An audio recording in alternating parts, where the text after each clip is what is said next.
25 अक्टूबर 2025 की सुबह जब ये खबर आई कि सतीश शाह अब हमारे बीच नहीं रहे, तो पूरा देश जैसे थम सा गया। दोस्तों, जिंदगी में इंसान हंसी तो सबको दे सकता है, लेकिन अपनी मौत के बाद किसे क्या दे जाए, ये तय करना आसान नहीं होता। जब कोई आम इंसान जाता है तो बस यादें छोड़ जाता है, लेकिन जब कोई सितारा जाता है तो उसके पीछे रह जाती हैं कहानियां, सवाल और कभी कभी करोड़ों की संपत्ति। ऐसा ही हुआ उस इंसान के साथ जिसने अपनी कॉमेडी से लाखों दिलों में जगह बनाई, सतीश शाह। उनके जाने के बाद सिर्फ एक खामोशी नहीं फैली, बल्कि शुरू हुआ एक नया रहस्य। आखिर उनकी सैकड़ों करोड़ की दौलत का असली मालिक कौन बनेगा? क्या सब कुछ उनकी पत्नी मधु शाह को मिलेगा, या रिश्तेदार भी अपना हक मांगेंगे, या फिर यह दौलत किसी चैरिटी में जाएगी? दोस्तों, आज की इस कहानी में हम जानेंगे उस हंसी के बादशाह की जिंदगी का आखिरी अध्याय, जहां मुस्कुराहट के पीछे छिपा है एक कानूनी और भावनात्मक रहस्य। क्योंकि यह सिर्फ एक कॉमेडियन की कहानी नहीं है, बल्कि उस इंसान की यात्रा है जिसने अपनी मेहनत के दम पर शून्य से शिखर तक का सफर तय किया और अब अपनी मौत के बाद एक रहस्य छोड़ गया है। सतीश शाह का जन्म 1951 में मुंबई में हुआ था। न कोई फिल्मी परिवार, न कोई गॉडफादर, बस एक सपना था, लोगों को हंसाने का। शुरुआत में उन्हें छोटे छोटे रोल मिले, कभी डॉक्टर, कभी पुलिस ऑफिसर, तो कभी किसी के दोस्त का किरदार। मगर उनकी कॉमिक टाइमिंग इतनी शानदार थी कि छोटा सा रोल भी याद रह जाता था। फिर आया वह मौका जिसने उन्हें स्टार बना दिया, टीवी शो यह जो है जिंदगी। इस शो में उन्होंने हर एपिसोड में अलग अलग किरदार निभाए, कभी अमीर, कभी गरीब, कभी गंभीर, तो कभी मजेदार। 55 एपिसोड में इतने अलग चेहरे निभाना किसी आम अभिनेता के बस की बात नहीं थी, लेकिन सतीश शाह ने यह साबित कर दिखाया। इसके बाद तो उन्होंने टीवी और फिल्मों दोनों में अपना सिक्का जमा लिया। सारा भाई वर्सेस सारा भाई में इंद्र साराभाई का किरदार आज भी दर्शकों के दिलों में बसा है। वो शो जब भी देखा जाए, हंसी अपने आप निकल जाती है। दोस्तों, सतीश शाह ने सिर्फ एक्टिंग तक खुद को सीमित नहीं रखा। उन्होंने अपने लंबे करियर में 250 से भी ज्यादा फिल्मों में काम किया। हम आपके हैं कौन, दिलवाले दुल्हनिया ले जाएंगे, जाने भी दो यारों, उदार लिंग और ये इंडिया जैसी हिट फिल्मों में उनकी मौजूदगी हमेशा याद की जाएगी। इतना लंबा करियर होने के बाद उन्होंने बिजनेस और प्रॉपर्टी में भी निवेश किया। मुंबई, गोवा और गुजरात में उनके पास कई आलीशान फ्लैट्स और जमीनें थीं। रिपोर्ट्स के मुताबिक उनकी कुल संपत्ति सैकड़ों करोड़ के आसपास बताई जाती है। मगर अब सबसे बड़ा सवाल यही है, इतनी बड़ी संपत्ति का हकदार कौन बनेगा? सतीश शाह अपनी निजी जिंदगी को हमेशा मीडिया से दूर रखते थे। उन्होंने 1982 में मधु शाह से शादी की थी, जो खुद मॉडल और अभिनेत्री रह चुकी हैं। दोनों के बीच का रिश्ता बेहद मजबूत था, लेकिन इस कहानी का सबसे बड़ा ट्विस्ट यही है, दोनों की कोई संतान नहीं थी। अब जब बच्चे नहीं हैं, तो सवाल उठता है कि यह संपत्ति किसे मिलेगी, पत्नी मधु शाह को या रिश्तेदारों को? कानून के अनुसार अगर किसी व्यक्ति की वसीयत नहीं होती तो उसकी संपत्ति उसके कानूनी वारिसों में जाती है, जैसे पत्नी, माता पिता, भाई बहन या उनके बच्चे। अगर सतीश शाह ने कोई वसीयत बनाई होगी तो संभव है कि सारी संपत्ति मधु शाह के नाम हो, लेकिन अगर वसीयत नहीं बनाई तो मामला अदालत तक जा सकता है। बॉलीवुड में ऐसा पहले भी हो चुका है।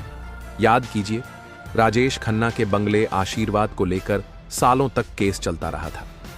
परवीन बाबी की संपत्ति पर भी रिश्तेदारों ने दावा किया था। सुरैया जैसी अदाकारा जिन्होंने शादी नहीं की, उनकी करोड़ों की संपत्ति आज तक विवादों में है। अब शायद वही राह सतीश शाह के केस में भी खुल गई है।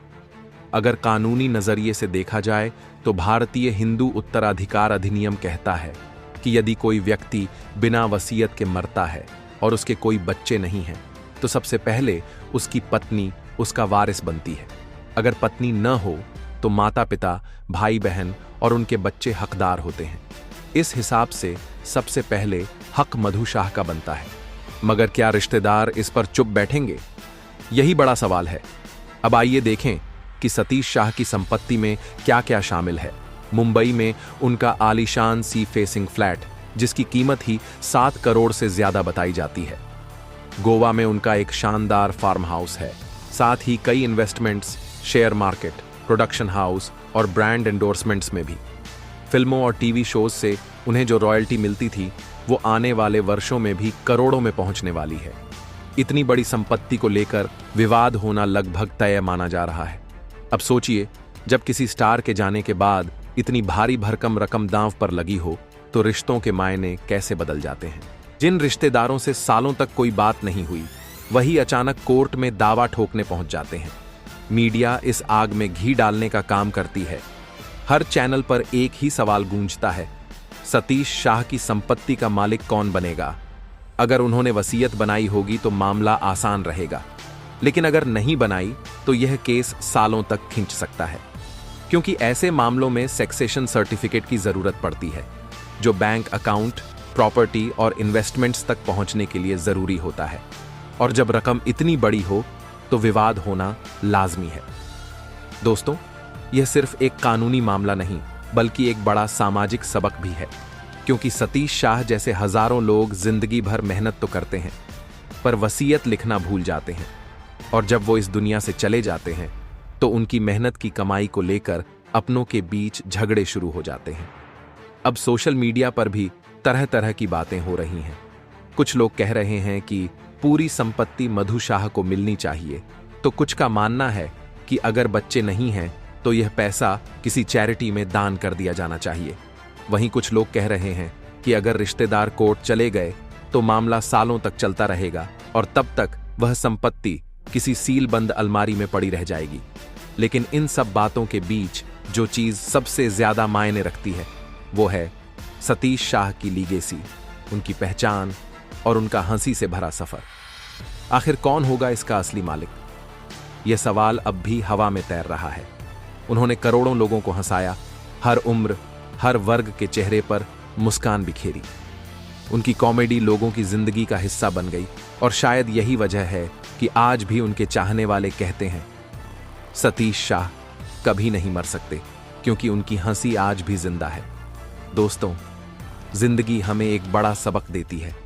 पैसा और शोहरत कितनी भी हो, आखिर में इंसान अपने साथ कुछ नहीं ले जाता, पीछे रह जाती है सिर्फ यादें, और कभी कभी कुछ अनसुलझे सवाल भी। सतीश शाह ने हमें हंसते हुए जीना सिखाया, लेकिन जाते जाते वो एक बड़ा सवाल छोड़ गए। उनकी मेहनत की कमाई का असली हकदार कौन होगा? क्या सब कुछ मधु शाह को मिलना चाहिए, या फिर रिश्तेदारों को भी इसमें हिस्सा मिलना चाहिए, या फिर यह दौलत किसी अच्छे काम में लगाई जानी चाहिए? दोस्तों, चाहे जवाब कुछ भी हो, लेकिन सतीश शाह की हंसी और उनकी यादें हमेशा हमारे साथ रहेंगी। वो हमें ये सिखा गए कि असली अमीरी दौलत में नहीं, बल्कि उन मुस्कानों में होती है जो हम दूसरों को देते हैं। अब सवाल आपके लिए भी है, क्या इतनी बड़ी संपत्ति सिर्फ मधु शाह के नाम जानी चाहिए, या रिश्तेदारों को भी इसमें हक मिलना चाहिए? या सही यही होगा कि यह संपत्ति समाज और चैरिटी के कामों में इस्तेमाल की जाए, क्योंकि सतीश शाह की हंसी सबकी थी, लेकिन उनका परिवार भी उनका हिस्सा था।